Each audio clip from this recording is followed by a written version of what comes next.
नमस्कार दोस्तों कई बार कुछ एक पुण्यतिथियाँ और कुछ एक जयंतियाँ इसलिए याद आती हैं कि इन अवसरों पर कुछ शख्सियतें हमारे सामने उभर कर आती हैं और उनकी यादें भी आती हैं और यादों के साथ साथ उनमें से कुछ ऊर्जा अद्भुत सी निकलती है जो हमारे जहन को एक नई ताजगी देती है। मित्रों, एक भूला बिसरा नाम आप लोगों के लिए, नई पीढ़ी के लिए हो सकता है, लेकिन उस भूले बिसरे नाम ने एक पूरा वक्त, कई दशक तक भारतीय फिल्म संगीत में तहलका मचाए रखा। आज दोस्तों ओपी नैयर साहब की पुण्यतिथि है। पूरा नाम ओंकार प्रसाद नैयर। आप नाम से पूरे वाकिफ़ नहीं होंगे, लेकिन बहरहाल जो भी परंपरागत नाम है उससे छुटकारा नहीं है। तो ओपी नैयर ने मित्रों एक पूरा ज़माना फिल्म संगीत की दुनिया में बिताया और उनकी जो फिल्में थी वो इतनी ज़्यादा चर्चित रहती थी कि जहाँ ये था कि एक कलाकार या नायक या नायिका के नाम पर फिल्में हिट होती थी, वहाँ ओपी नैयर के संगीत के नाम पर भी फिल्में हिट होती रही हैं। और सबसे अच्छी बात ये थी कि इस शख्स ने बहुत सारे अदीबों के साथ, बहुत सारे प्रचलित और चर्चित शायरों के साथ संगीत निर्देशन का काम किया। उन शायरों की नज़मों को संगीत की धुनों में ढालने का जो मेजर काम था, सबसे बड़ा काम होता है फिल्मी संगीत में, भारतीय फिल्म संगीत की दुनिया में, उसको इसने अंजाम दिया। और कुछ चर्चित फिल्में ऐसी जो ओपी नैयर के नाम से खूब चली, उनमें एक फागुन पिक्चर आई थी पुरानी, आपको याद हो। और फागुन के अलावा बहुत सारी ऐसी फिल्में मित्रों आई। बाज़ फिल्म आई थी, नया दौर फिल्म थी। ये सारी की सारी फिल्में ऐसी हैं। आर पार फिल्म थी, बड़ी चर्चा का विषय बनी थी। रागिनी फिल्म थी। मुजरिम के नाम से एक फ़िल्म आई थी, उसमें भी फिल्म संगीत के क्षेत्र में कुछ अभिनव प्रयोग इस शख्स ने दिए थे। लेकिन इसकी निजी ज़िंदगी मित्रों बड़ी दिलचस्पियों से भरी भी रही है और काफ़ी गॉसिप जो भारतीय फिल्म उद्योग का मुख्य प्राण बिंदु होता है, गॉसिप की दुनिया में भी इस शख्स ने बहुत सारा मसाला पत्रकारों को और अपने जानने वालों को, अपने चाहने वालों को दिया। अक्सर ये कहा जाता था कि इसका भरोसा कोई नहीं, ये कब किसी का साथ छोड़ दे। ये एक इल्ज़ाम कई बार कुछ एक इसके नज़दीकी लगाया करते थे और कुछ लोग नज़दीक होने के बावजूद डरा भी करते थे, यार इस बंदे का भरोसा नहीं है, कब साथ छोड़ दे, ये बंदा हमें बहुत पसंद है। मुझे याद है कि मजरू सुल्तानपुरी भी ये बात कहा करते थे कि ये जान डाल देता है हमारे गीतों में, हमारे अल्फाज को एक नई धुनों में ढाल कर ये ऐसे रूप में पेश करता है कि वो लोगों की ज़बान पे चढ़ जाते हैं। वैसे हम किसी मुशायरे में अगर पढ़ें या किसी मैगज़ीन में छपें और उसके बाद कोई पाठक पढ़े तो शायद उसको याद ना हो, लेकिन ओपी नैयर ने संगीतबद्ध कर दिया है तो ये यकीनन है कि वो आम आदमी की ज़बान पे चढ़ जाएगा गीत। और ये बड़ी तसल्ली बख्श बात होती है किसी शायर के लिए, किसी अदीब के लिए, कि उसकी कोई भी कृति, कोई भी रचना वो एक मुहावरे का रूप ले ले।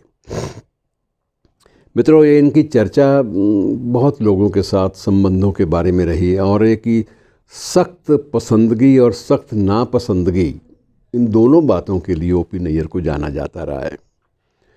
मित्रों, 14 साल आशा भोंसले के साथ इनके संपर्क रहे और बेशक अच्छे मित्र थे। आज की दुनिया में हम कह सकते हैं कि अच्छे दोस्त रहे, सबसे करीबी दोस्त रहे और 14 साल तक चर्चा चलता रहा और बहुत सारी अफवाहों ने जन्म लिया।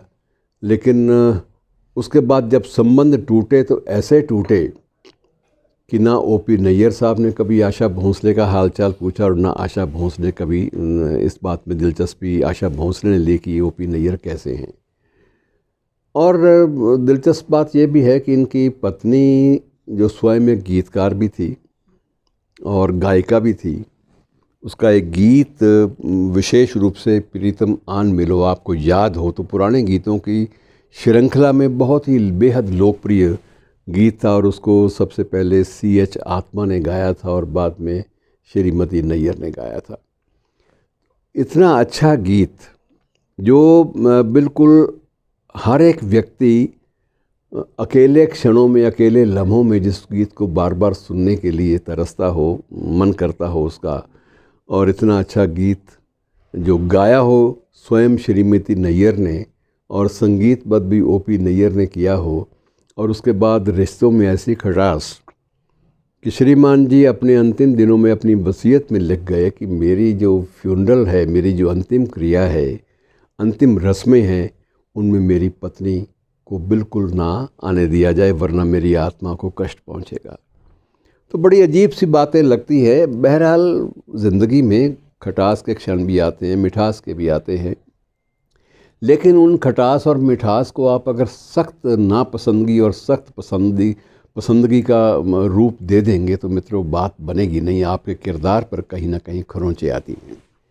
यही बात गीता दत्त के साथ भी थी।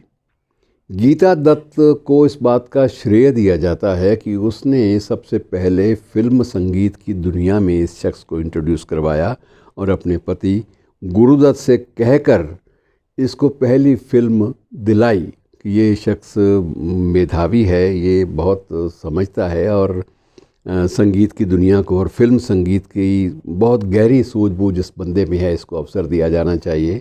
अवसर मिला, और अवसर मिलने के बाद ऐसा नहीं है कि गुरुदत्त ने कोई अफसोस जाहिर किया हो। गुरुदत्त ने महसूस किया कि गीता दत्त की जो सिफारिश थी वो गलत नहीं थी, आदमी वाकई ज़हीन है। तो इस जहानत के बाद भी गीता दत्त से भी मनमुटाव शुरू हो गया।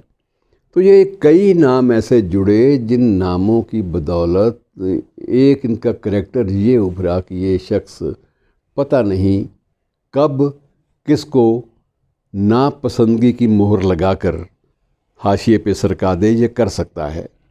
और ये बात वाकई इसके कैरियर के लिए, भारतीय फिल्म संगीत के लिए एक तकलीफ़ दे बात हुई। मित्रों, मैं एक बात समझता हूँ कि हर कलाकार की ज़िंदगी अपनी निजी ज़िंदगी भी होती है, किसी भी कलाकार की, किसी भी शख्स की हो सकती है।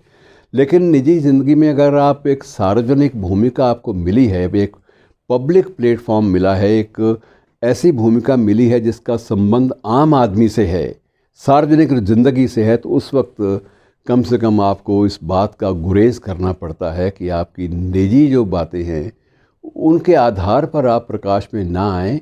आप प्रकाश में आएँ तो अपने गुणों के आधार पर, अपनी उपलब्धियों के आधार पर, अपनी अचीवमेंट्स के आधार पे आएँ। तो अब साहिर का जो उसका जो जगह उसकी साहिर की बनी, उसमें सिर्फ ये नहीं था कि साहिर और अमृता या साहिर के साथ जो सुधा मल्होत्रा या इनके लोगों के संबंध थे, उन संबंधों के कारण साहिर चर्चा में आए, ऐसा कुछ नहीं था। साहिर बेसिकली मूल रूप से अपनी कृतियों के संदर्भ में, अपनी रचनाओं के संदर्भ में याद किए जाते रहे, याद किए जाते रहेंगे। और आज भी तलखियाँ जो है वो तलखियाँ इतनी लोकप्रिय कृति है जिसके भारत और पाकिस्तान में 50 से भी अधिक संस्करण छप चुके हैं। 27 संस्करण तो अकेले पाकिस्तान में इसके बिके, और बाकी भारतीय संस्करण और जो पायरेटेड जो पब्लिकेशंस हैं उनका तो कोई संख्या ही नहीं है। अगर वो लोकप्रियता के चरम को साहिर ने छुआ तो निजी ज़िंदगी के कारणों से नहीं, अपनी उपलब्धियों, अपनी अदबी उपलब्धियों के कारण से। और यही बात ओपी नैयर साहब के बारे में भी कही जाती है कि इतना ज़हीन आदमी जिसने कम से कम 70 से भी ज़्यादा फिल्मों को संगीत दिया, जो सारे गामा नामक लोकप्रिय टीवी कार्यक्रम का भी उसमें भी उसकी मुख्य भूमिका रही।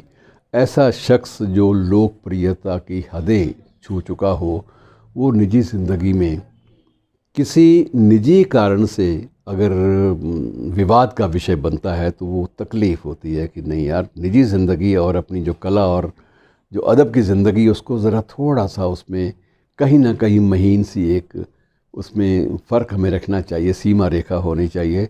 बहरहाल सीमा रेखाओं को तोड़ने के बावजूद ये शख्स भारतीय फिल्म संगीत का एक ऐसा हस्ताक्षर है जिसको आसानी से दरगुजर करना या हाशिए पे सरकाना मुमकिन नहीं है।